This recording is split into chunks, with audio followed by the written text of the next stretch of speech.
ज़िला बदीन जी शाहूकार तरीन टाउन कमेटी तलहार सियासी मुखालफत सबब 1.5 करोड़ जी बजट रखण जे बावजूद बुनियादी सहूलतन खां महरूम। तलहार टाउन कमेटी जेका 7 वार्डन ते मुश्तमिल हुई, जंहिंखे हितां जे सियासी वॾेरनि पंहिंजा ज़ाती मुफ़ाद हासिल करण लाइ गुज़िरियल इलेक्शन में भरपासे जे ॻोठनि समेत 20 किलोमीटर जे लॻभॻि 12 जी इरादी खे टाउन में शामिल करे 11 वार्ड ठाहे सिटी तलहार खे मिलंदड़ बजट खे 2 हिस्सनि में तक़सीम करे शहरी आबादी खे नज़रअंदाज़ करे बुनियादी सहूलतनि खां महरूम करे छॾियो। मज़कूरा बजट में 50 लाख टाउन कमेटी जे मुलाज़िमनि खे पघार ॾिनी वञे थी ऐं बाक़ी रक़म मां नाले मात्र तरक़ियाती कम करे बजट खे हड़प कयो वञे थो।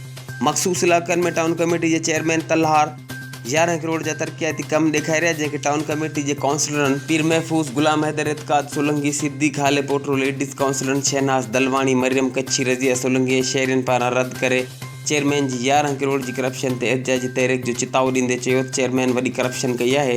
हिननि इल्ज़ाम लॻायो त मनपसंद ठेकेदारनि खे ठीका ॾेई तरक़ियाती कमनि ते 60% कमीशन वठी तालका तलहार खे खंडरात में तब्दील कयो वियो आहे। तरक़ियाती रिथाउनि में नज़रअंदाज़ थियल इलाइक़नि जा वासी सख़्त मुश्किलातनि खे मुंहुं ॾेई रहिया आहिनि ऐं रोडनि रस्तनि सां गॾु को बि सफ़ाई जो निज़ाम न आहे। हर तरफ़ गंदगी हुजण जे करे मुख़्तलिफ़ क़िस्म जूं वबाई बीमारियूं पखिड़िजी रहियूं आहिनि। हिननि हुकूमत सिंध खां मुतालबो कयो तरक़ियाती रिथाउनि में नज़रअंदाज़ थियल इलाइक़नि जा तरक़ियाती कम जल्द खां जल्द करे आवाम मां बेचैनी ख़तमु कई वञे। Ali Jafri Solanki, HRJDA news, Hyderabad.